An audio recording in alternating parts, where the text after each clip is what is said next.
Thank you very much for all the organizer for your effort to realize this conference and for this very kind invitation and giving me the opportunity to present my results here. So we know that there are many particle dark matter candidates under scrutiny, going from the fuzzy dark matter, which are extremely low masses dark matter, passing from the axions in various declination, and then sterile neutrinos at the Curie mass, and asymmetric dark matter candidate, the classical WIMP dark matter candidates, thermal or non-thermal. So there are many interesting particle dark matter candidates, but it is also true that there are other kinds of candidates which are not particles that are worthy of attention. And recently, there's been a lot of attention towards primordial black holes. So the possibility to primordial black holes to be dark matter candidates is not new. However, the measurement of the gravitational waves of the black holes mergers events in LIGO, Virgo, without doubt, refuel the attention towards these kinds of candidates. And now there are a lot of studies about primordial black holes. So primordial black holes may originate from large density over fluctuations in the early universe.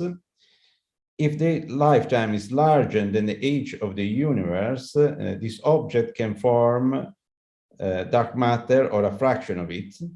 And for masses in the so-called evaporation range from 5 times 10 to the 14 grams to 510 times to the 15 grams, the evaporations, the Hawking evaporation gives rise to emission of elementary particles with energy of tens of MeV.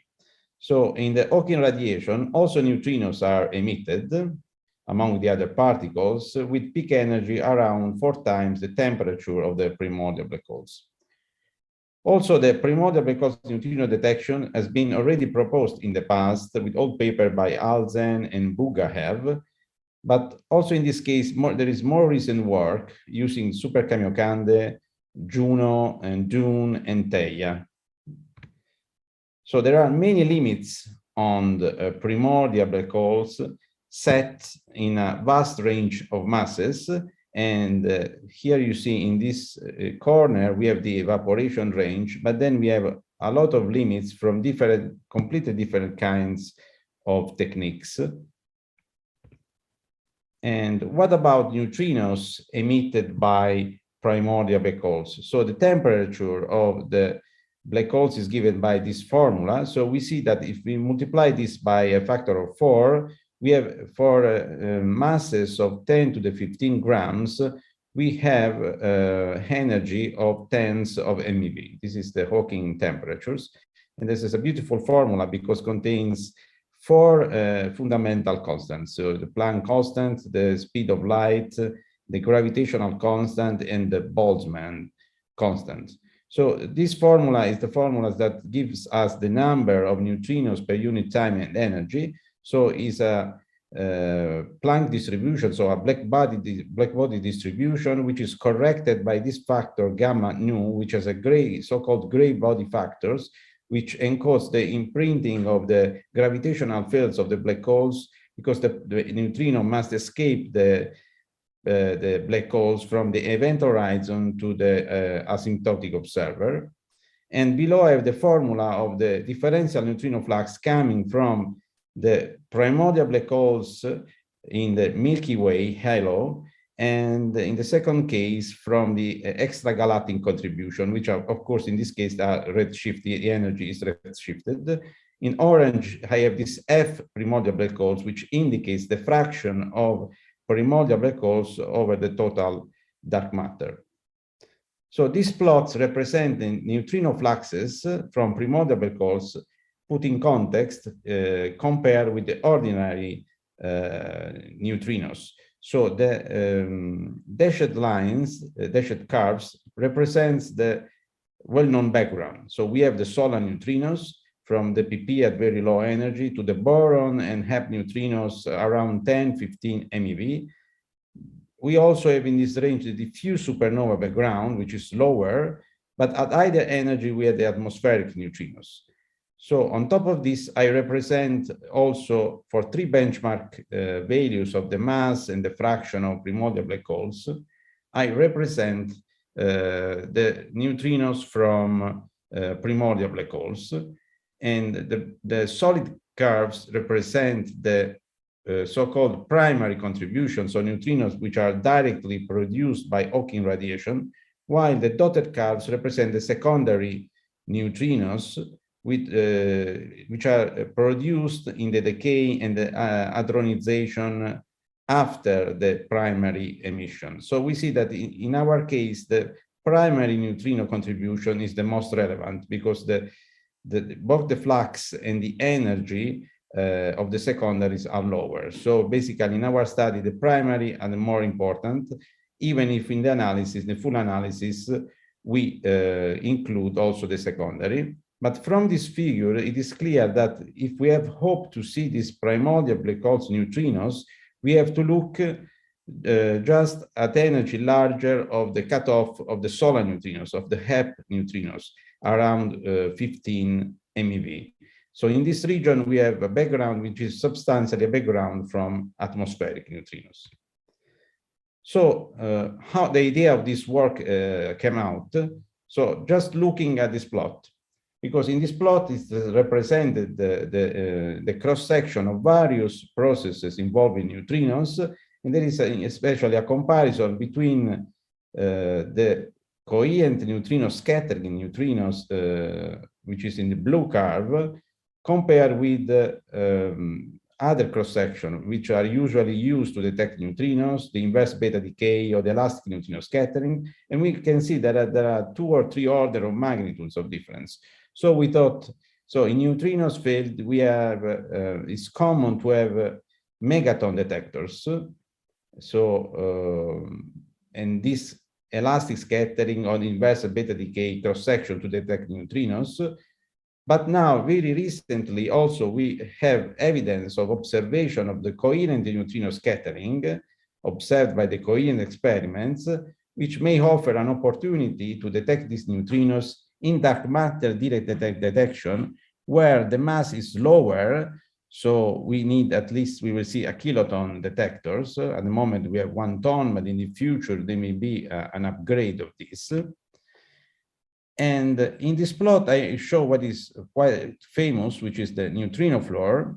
Indeed, it is well known that coherent neutrino scattering by ordinary neutrinos, solar, diffuse supernova background, and atmospheric neutrinos, form a natural background to direct dark matter searches. And in the plane of the WIMP mass and normally in the nucleon cross-section of the kind of a spin-independent cross-section is plotted as this orange curve, which is called neutrino flows, which is a sort of barriers that unavoidably will be encountered by the searches of direct neutrino, the direct dark matter searches.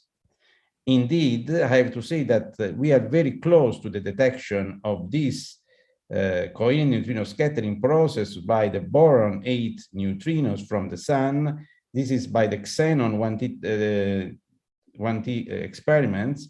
And we see that in the latest data release, already they expected, I think, something like 3 events from boron over a total of 11 events that they detect. So we are very close to the detection of this. This becomes a reality in the field of direct detection of dark matter. So what about our analysis? So we use the publicly available code Black Hawk, which is very useful to compute neutrino fluxes. So as already shown, the secondary neutrino has a much lower energy than the primary one, so they have a very small impact in our analysis. Also, it is interesting to note the nature of neutrinos, the impact of the nature of neutrinos, which can be Dirac or Majorana, because in the case of Dirac neutrinos, the degrees of freedom are the double compared with the Majorana. So black holes emits the double of these degrees of freedom. But for our analysis, this is not relevant because the extra degrees of freedoms of Dirac neutrinos are sterile and do not participate to the coherent neutrino scattering. Also, we have to notice that coherent neutrino scattering is equally sensitive to all flavors, so it's flavor blind. So neutrino oscillation in principle can play a role in this arena, but in the case of coherent neutrino scattering play no role. So there is no impact, so and also no uncertainty coming from neutrino oscillations. So also a note about what we employed for the profile of the Milky Way halo, and we use as a benchmark the Navarro-Frank-White profile with the density in the neighborhood of the sun of about 0.4 GeV for cubic centimeter, as indicated by the latest estimates. We also tried to change the kind of profile using more chord profiles and isothermal profiles, for example, and we find that our limits change by a factor of 2, so they are rather stable. So this plot represents the differential neutrino events rates. So in the x-axis, I have the energy, the recoil energy, and the y-axis, I have the event rate. So again, in black, so I use the same convention of the plot shown before. In black, I represent the background. So the dashed solid curve represents the sum of all background. And we see that above the threshold, this vertical gray line, basically the only important background is represented by atmospheric neutrinos. You see that the HEP neutrinos lies below this threshold, and also diffuse supernova background are low above this threshold. In fact, we tried also to double the diffuse supernova background, motivated by the latest studies of this contribution, which seems to show that the contribution should be 1.5, 2 times larger than previously believed. So all in all, we basically introduced three free parameters. So the background of the atmospheric, the normalization for atmospheric, normalization for diffuse supernova background, and normalization for HEP neutrinos. But we found that above 5 keV, basically only the atmospheric neutrino background is relevant. So from this plot also, we note that the spectrum generated by the primordial black holes neutrinos in general can be different from the spectrum of the atmospheric neutrinos. So in the red case, which correspond to harder spectra of black holes, the shape is very similar to the atmospheric background. However, for other values of the masses, which correspond to less hard spectra of the primordial black hole neutrinos, the energy spectrums of the differential rate can be rather different. So this maybe can be important to distinguish the two kinds of signals. These are the upper bounds on the plane of the mass of the primordial black holes, and on the y-axis there is the fraction of primordial black holes over the total amount of dark matter. In gray, there is the limits that are derived from Super-K detector in the windows for detection of diffuse supernova neutrino background. And we see that we can extend this region using direct neutrino experiments. We use both xenon and T exposure, also a more either exposure in envisaged for Darwin, or even a more, I don't know if realistic or not, of 2 kiloton year exposure. And we see that with extreme exposure, we can improve these limits. However, we have to be fair and compare the search that we can do with this process and with neutrinos in general, with the searches that we can perform with other kind of probes, for example, the gamma rays and positrons. And these in general are 1 or 2 order of magnitude, even if I think that at least for positrons, the constraints are less robust than the constraint that can be put by neutrinos. But we see that in order to improve this limit, we need something more. And in particular, one may think to the directional sensitivity or timing information of the signal. Also, it is interesting to note how the neutrino flow can change in the presence of a signal from primordial black holes. And this is the result always for the same three benchmark values. We see that the shape of the primordial black hole slightly changes, and the flow is heightened in the presence of primordial black holes, neutrinos coming from primordial black holes. So this adds to other searches with considered, for example, the impact of non-standard neutrino interaction on the primordial neutrino flow. There are various mechanisms, also dark radiation. There are various mechanisms that in principle can modify this background.